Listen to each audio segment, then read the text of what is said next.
In this video, I'm going to answer these questions that were posted by a student. But the way I'm going to do this is I'm going to record a sort of mini lecture on the driven oscillations, in which I will emphasize the points that perhaps were not emphasized in the notes that you need to understand to answer these questions. So even if you, the person who is watching this video, was not the one who posted these questions, I believe this video will be very informative. So first, let me sort of sketch how, let me sort of give like a very short answer on how come these questions make sense and what will be sort of the strategy for answering them. So the first question, basically, the reason for this confusion is because the Q and Q naught, generally speaking, are two different quantities. Q is the quality factor and Q naught is just some parameter, okay, that happens to equal to quality factor when the damping is very small, okay? So I will define Q, I will show why Q makes sense, I will define Q naught, I will show why Q naught makes sense, and then I will show you how this goes to this at B goes to 0. So I will show that. For the second one, yes, it is, but it is sort of incorrectly defined. I will explain to you what the actual definition of delta omega is, and I will explain that this is a partial case for when we have very little damping, and I will explain why it makes sense to define it this way, okay, even though it's incorrect. I will explain the different cases for Q naught. What does it mean for Q naught to approach 1/2, and why in that case you get what you get. How come the frequency shifts to smaller values and stuff like that. And lastly, we will analyze what happens for different values of Q naught. Okay. So let's start. I like to start from the very beginning always. So think of the system that you're dealing with. You have the spring and you have the mass on that spring, okay? And this guy oscillates back and forth, okay? So the difference now is that now we are also driving this guy. So we have some person staying here who is driving this guy with some force back and forth also. So the equation that it will obey is the Newton's second law. And the force in this case, there's the spring force, there's the damping force, and there's the force that this person puts on it. MA is MA, so like if I rewrite it, it takes a familiar form that you have seen many times, which looks like this.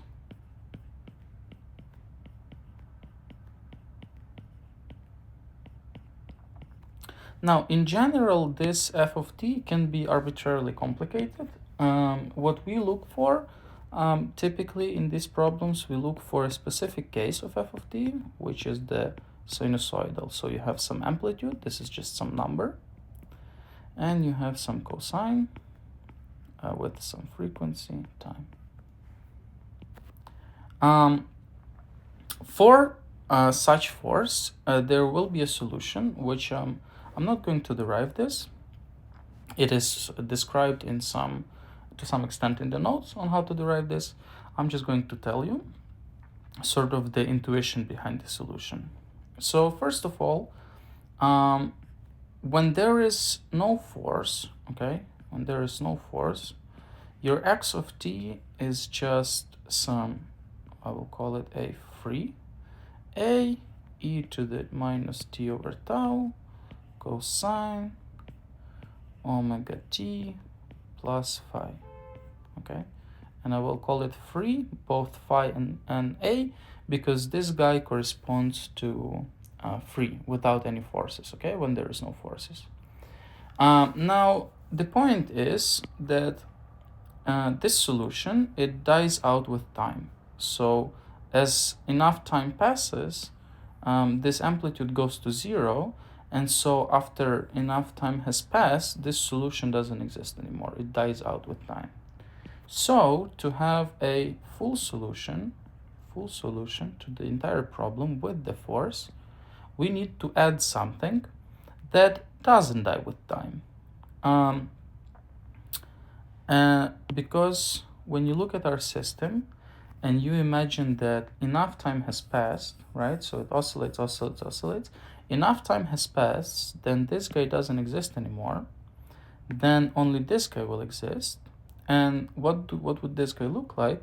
Well, if enough time has passed and I'm moving this guy back and forth with some cosine, like here, then the only sort of, maybe it's not so easy to see straight away, but it's sort of intuitive that the only thing that can happen to the system is that it will oscillate with the same frequency, because there is really nothing else it can do. So there will be some amplitude with which it will oscillate, and I will call it amplitude driven times cosine of the same frequency than this guy will be. So it would be cosine omega driven time plus some phase driven. Now, when enough time passes, this guy dies out and doesn't exist anymore, and this is the only thing that exists, okay? So this part that is the only steady thing that stays there, we call it a steady state solution, okay? And typically in the problems in this class, we are looking only for the steady state solution because, well, we just say that like enough time has passed for this guy to die out and we only have steady state, okay? So the one that we will be looking at will be steady state solution. And it will be A driven cosine omega driven t plus phi driven. So one important thing to notice here is that here you have some amplitude in phi, and here you have some amplitude in phi. But they're very, very different, not only in values, but also conceptually.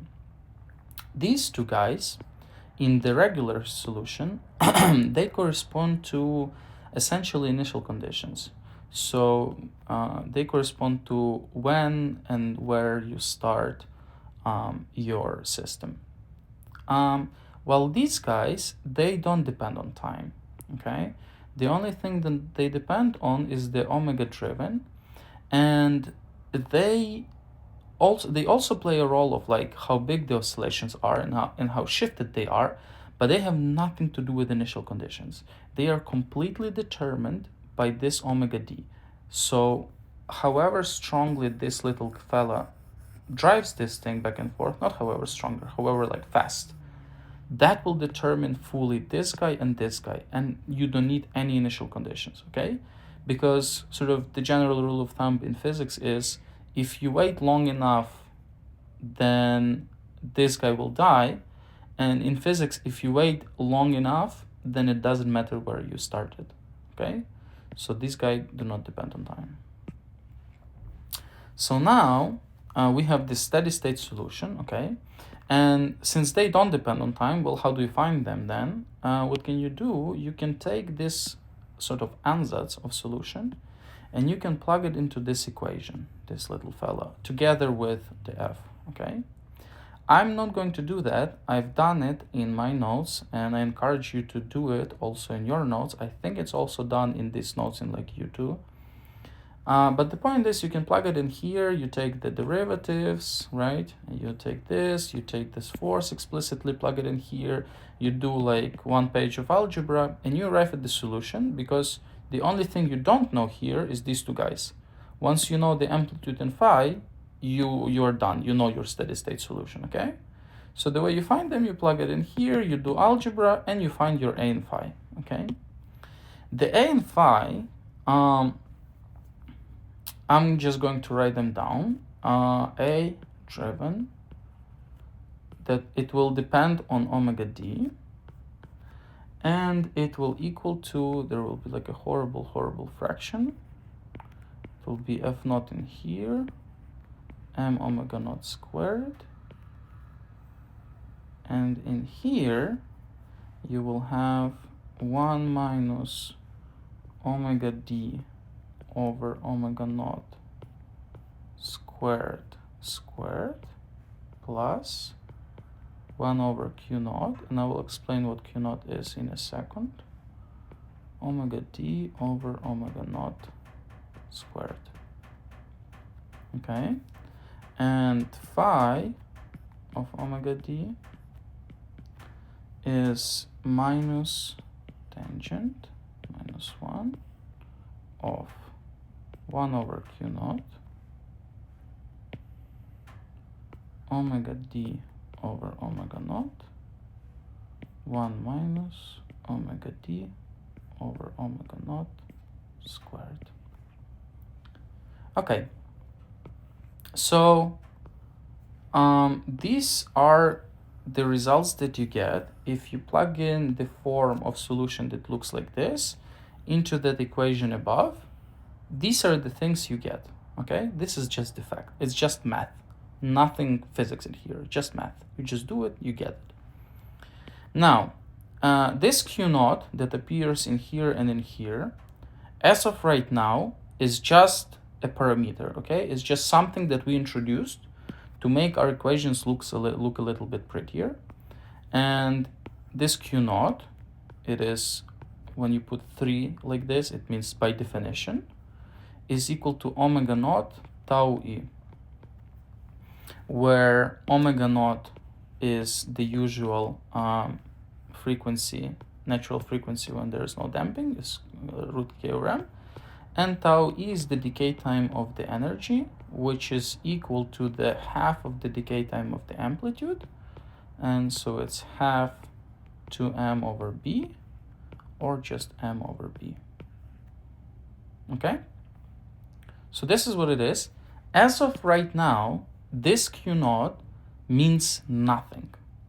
It's just a parameter that you put in here because it makes your equation look a little bit prettier. Okay, so let's give some meaning to this q naught and why it is introduced and why it is important. So the thing that you can notice if you look carefully at this equation of A of omega d is that the only thing that depends on the damping parameter b is this q naught, nothing else. Let's see, f naught is the amplitude of the force that the little blue guy there drives it with. It doesn't depend on the b.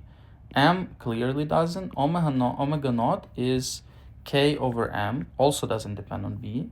Clearly this doesn't depend on b, this doesn't depend on b. So the only thing that distinguishes this whole thing between overdamped, critically damped, and underdamped is this parameter q naught. Okay, hence it will depend, like by this value of q naught you will get different physics. Okay, because overdamped, for example, and underdamped have very different physics. Overdamped does not oscillate, underdamped oscillates, and it's all encoded in the value of q naught. Okay, same in here for the phi. You have this, none of this depends on b, but this depends on b. So the whole like physics of the system is in a sense encoded in this q naught, because it determines the, like, is it underdamped, overdamped, critically damped. In particular, for example, let's see if I want to say it now. Let me think 1 second.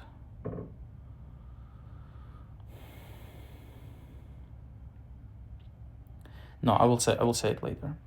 So let's see how the q naught relates to the overdamped, underdamped, and critically damped conditions.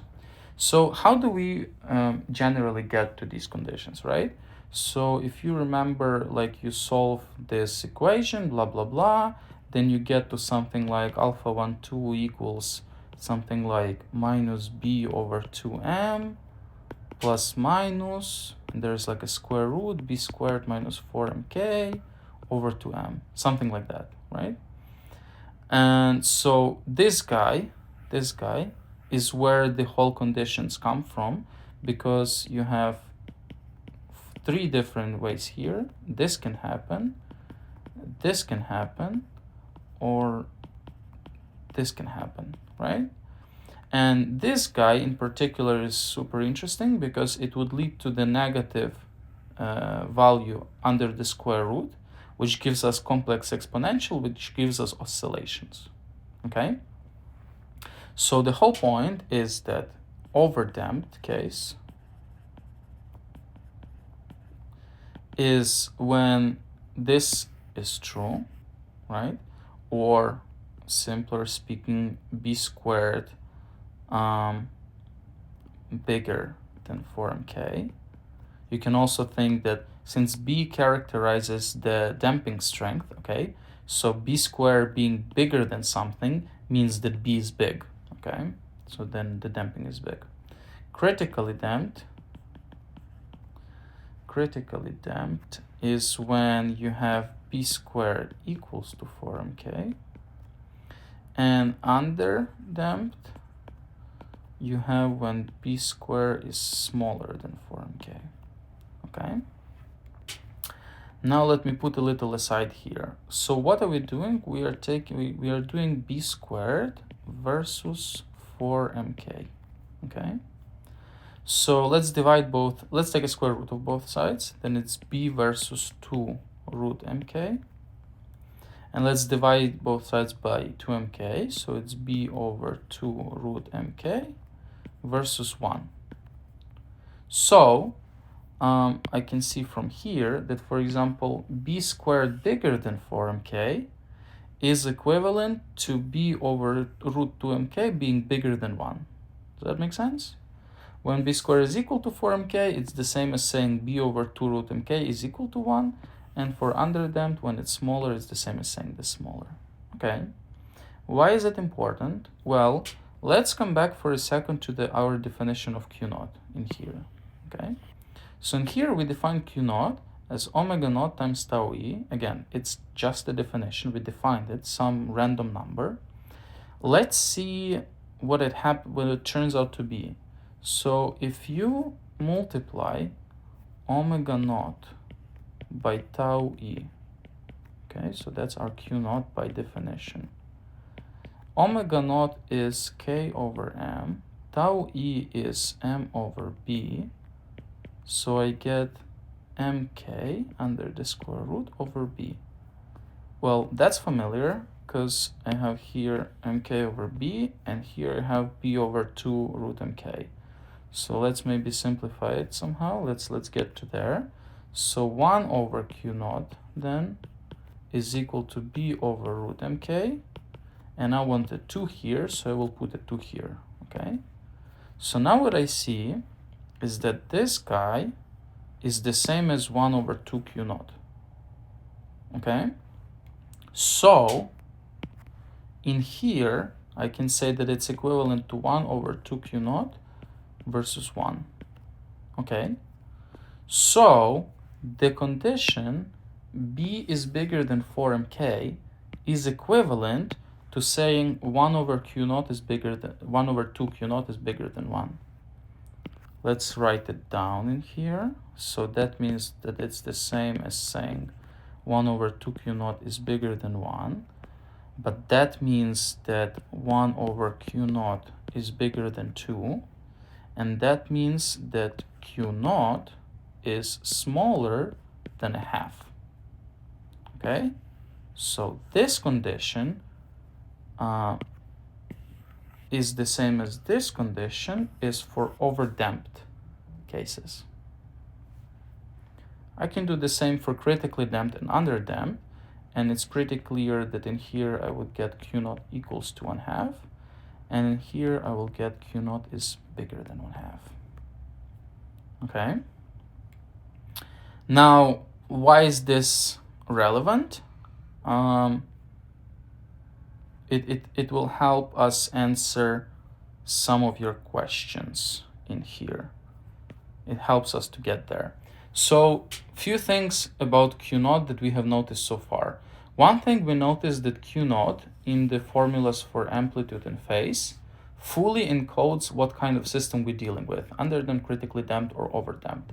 And clearly, if it encodes that, then there should be some clear condition on Q naught that tells us when it's critically damped, when it's underdamped, and when it's overdamped, okay? And these are these conditions, okay? Good. Now, let me take a look back at your questions and see if I want to answer some of them now. Yeah, I can answer this question right now. Okay. Now that we know what happens, no, actually I will not. Let me continue on this and then I will answer all of them. As of right now, let me leave this as just something that is useful that I will use a little bit later. I will do the whole picture and then it will be super clear altogether. So now what I want to do is I want to talk a little bit about the resonance, okay? So what is resonance to begin with? So the resonance is when something blows up very quickly and very sharply, okay? That is the resonance, when something blows up. In the case of like oscillations, we consider that the amplitude of oscillations rises very, very quickly. So then we have imagine two different oscillations. Okay, you can think of this spring, okay, at the block. Imagine case one. It goes like this. It oscillates little, then it grows, and then it goes back little, and dies out. Okay, that's one. Here's two. You start with little, you oscillate little, then it goes like this, and then it goes back to little. Okay? So here I drew that as if this was bigger, this was smaller, but that is not the point. The point is that they could be the same. The point is that this one was like raising slowly, and this one was raising rapidly. And sort of the thing we think about the resonance, like how do you think about the resonance? You think that it's like something that like blows up very quickly, okay?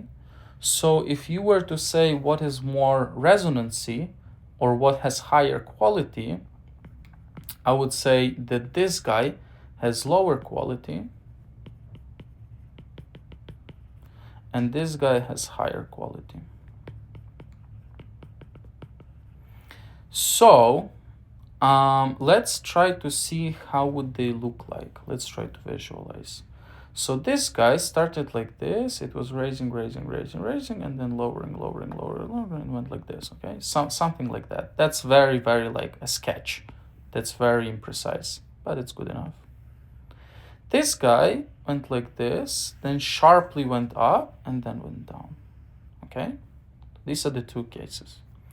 And as we said, this corresponds to higher quality, this corresponds to lower quality, okay? So how can I characterize this? Well, there is something very clearly different about them. This guy is much broader than this guy, okay? So maybe it makes sense to characterize them by their width. And in particular, I can say, okay, let's say I have a quality factor that is the quantity that I want to define this quantity, a quality factor that will describe how big the quality of my resonance is. And it's clear that I'm associating like the wide with low quality, the small with big quality. So it's clear that I would want it to be inversely proportional to the width, okay? So that when this guy is small, this guy is big, okay? Now the second one, what you can do is it will be omega resonance at what frequency the resonance occurs, okay? And that is something we will put on top. Now why would you put on top here omega resonance and not, for example, I don't know how high it goes or something like that? First of all, I'm defining a quantity here, so I can put whatever I want.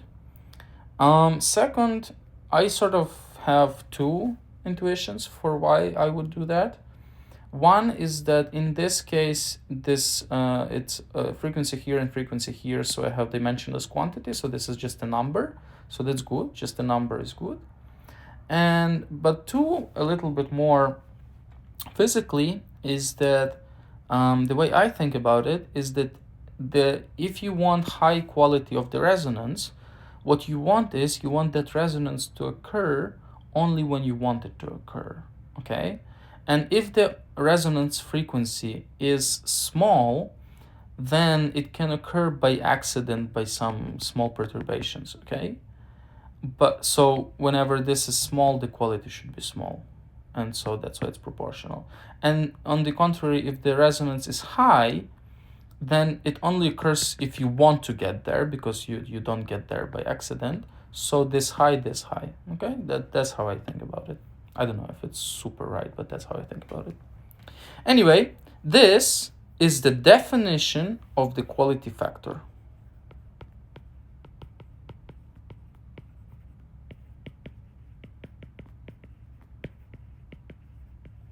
Note that at this point, this guy is the quality factor, something that we have defined, okay? Something that has to do with how sharp the resonance is.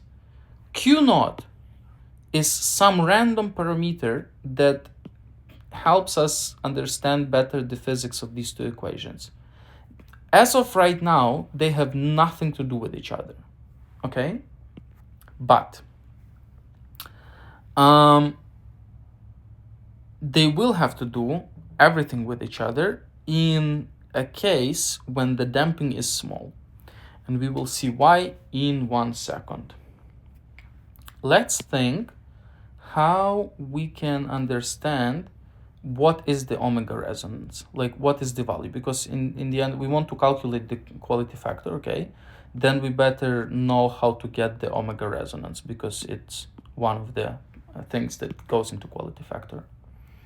So how can I get the quality factor? How can I get the omega resonance? Well, what is resonance? Resonance is when the amplitude rises up, right, to the maximum. That's what the resonance is. So what I can do is, essentially, I can look at this guy as a function of omega d, and how do you get the maximum of a function? So imagine you have some f of x, right?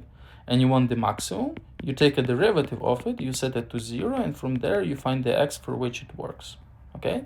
So I can do the same thing here. I can take a derivative of this guy with respect to omega d, then set the derivative to 0, and then from there find for which omega d the amplitude gets maximum, okay? And the answer is, I'm not going to do it, but the answer is that resonant frequency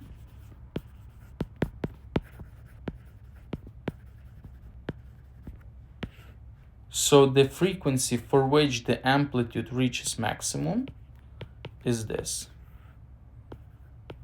So you take a derivative, you do the math, and you get this thing, okay? An easy way to sort of remember it is, this is maybe you remember as like the natural frequency you get when you have damping, and there is this factor of 2, which is just due to math reasons, okay? So this is the resonant frequency, okay, in general. Now, let's look at the quality factor. So consider in here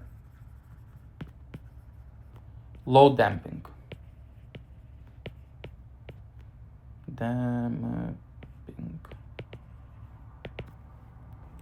When you have low damping, let's look what happens to the resonance frequency when you have low damping. So what is tau A? Tau A is 2m over b, right? So low damping means b is small. That means this guy is small, which would make this guy, and so this guy, big. So tau A is big. That means that this guy is big, then this guy is small, right? And if you take a low enough damping, then this guy can be very big and this guy can be very, very small, so small that we can just ignore it, okay? And then you're taking a square root of just omega naught squared, and square root omega naught squared is just omega naught, okay? Then, for the very low damping, omega resonance is approximately equal to omega naught. Make sense? So in here, I have omega resonance on top here for the quality factor. So we'll say that the quality factor is equal to omega naught instead of omega resonance, or I will say approximately equal to omega naught instead of omega resonance because, well, as I have shown, omega resonance is equal to omega naught at low damping. Now, what about the width? Okay, this delta omega. Well, in general, the width is kind of difficult to calculate. But in the case when we have very low damping, when it's very sharp, okay, something I will claim, I will not show it. You can show it, you can do some math and show it. But for very small b, delta omega will be approximately equal to 1 over tau e. Okay? Generally speaking, in like something like this, the formula for delta omega is a mess. It's a mess. It's very, very ugly. It's even more ugly than these guys. It's like very ugly. But for a special case, when you consider that ugly formula and you take the limit for small b, you get a nice relationship that looks like this, okay? Just as for the resonant frequency, when you consider very small damping, you get that approximately resonant frequency is just omega naught. Just in the same way, you can consider the equation for the width, take the limit when the b is small, and you get something like this, okay? You have to just trust me on that this is true. So, or I mean, don't trust me, just do it if you want to. So we have quality factor, we have this delta omega on the bottom, so I have to put it in here. So for small damping, it will be 1 over tau e.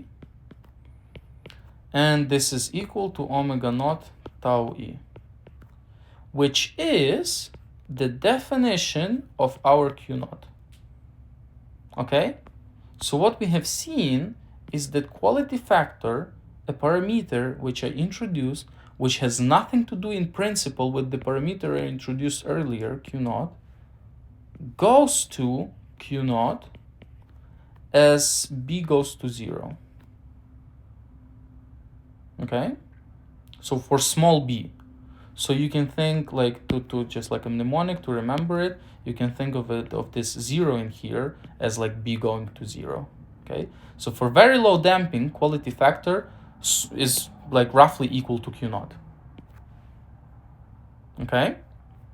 So that I think will let's start answering questions one by one.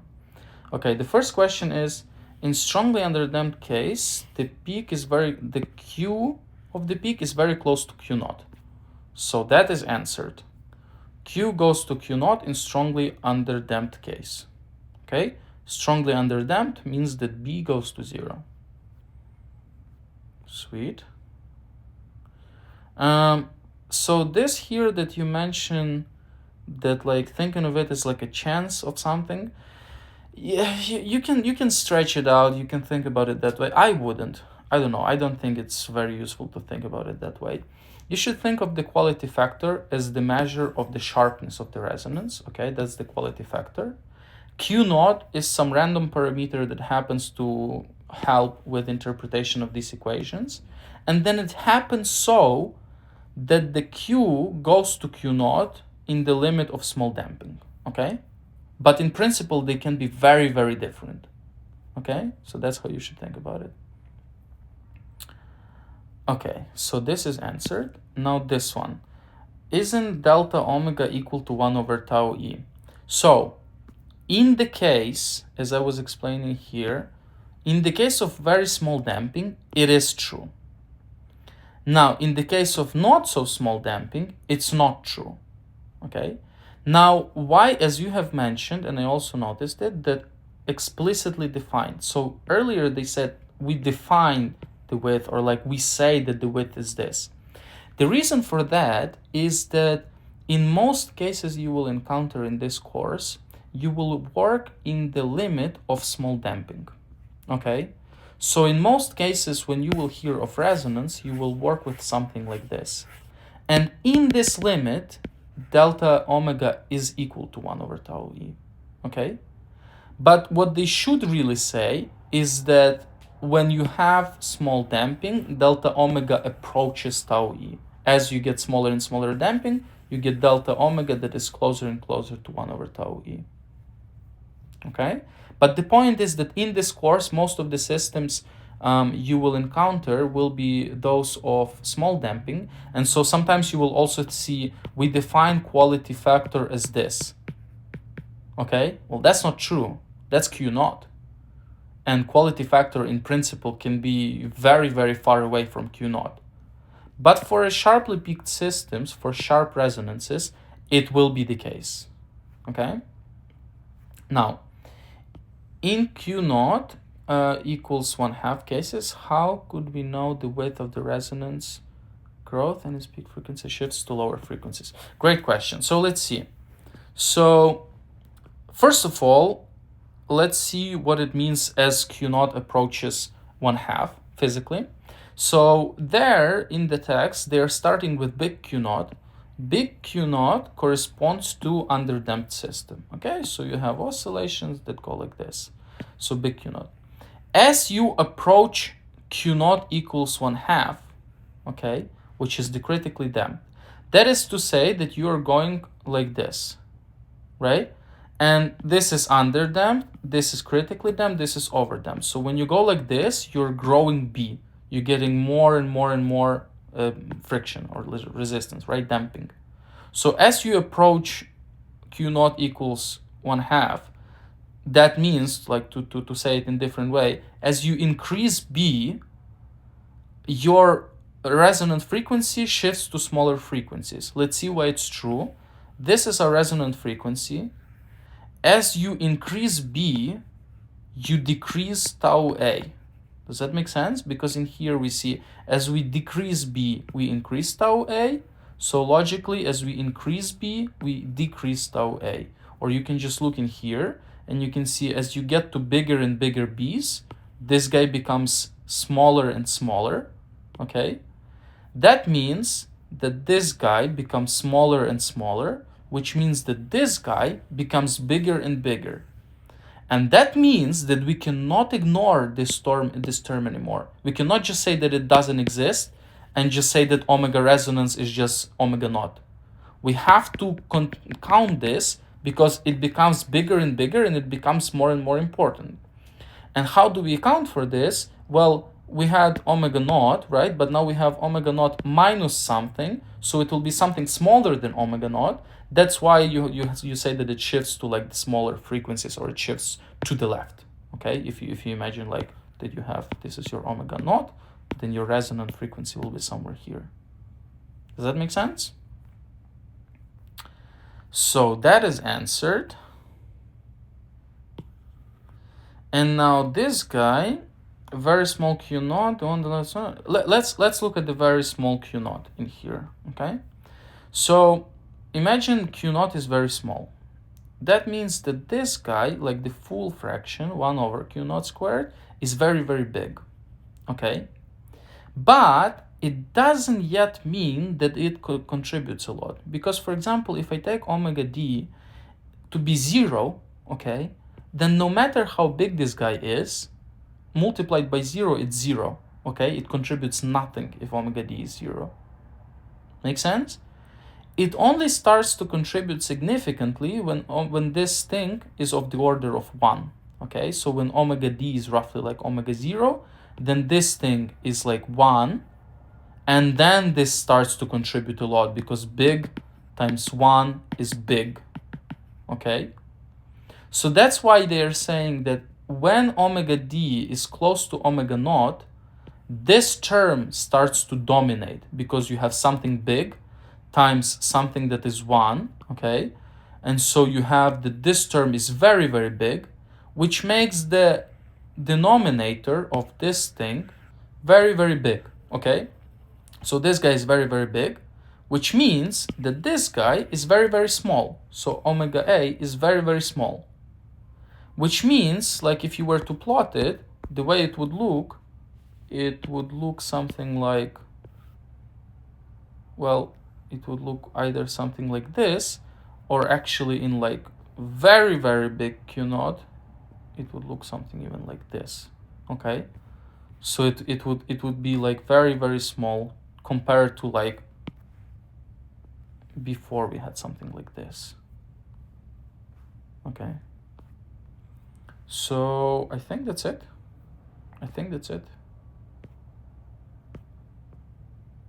There is one more useful thing that you can see. I will leave it to you as an exercise, that just from this formula, okay, you can show that if you take amplitude at omega d equals omega naught and you divide it by the amplitude at omega d equals 0, you will get Q naught, okay? You will get, to be more precise, you will get omega naught times tau e, which is by definition Q naught, okay? And why is it useful? Because for low damping, omega naught is also resonant frequency. So for low damping, the ratio of this guy, of this amplitude, omega, to this amplitude, omega I naught if you wish, the ratio of these two guys will be Q naught. Okay, I will leave it to you as an exercise. That is something that is useful. That is it. Okay, let me know if you have other questions.